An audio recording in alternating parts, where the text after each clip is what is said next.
苹果16与加装磁铁，实现强烈磁吸功能，相信老师傅。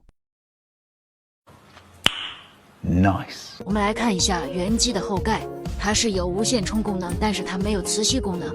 我们将后盖加热之后呢，将这个贴纸先将它掀起来。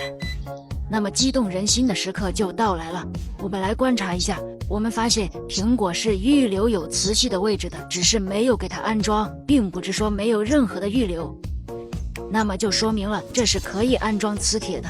我们拿出一个12迷你的磁铁来将它安装，尝试一下，位置大小刚刚好。可见生产这个玻璃的时候是有这个设计功能的，只是没有给它安装磁铁而已。但是非常遗憾，下面还有一个定位的磁铁，那个磁铁呢是没有预留位置的。那么这样操作，磁吸是否稳固呢？我们再来测试磁吸功能。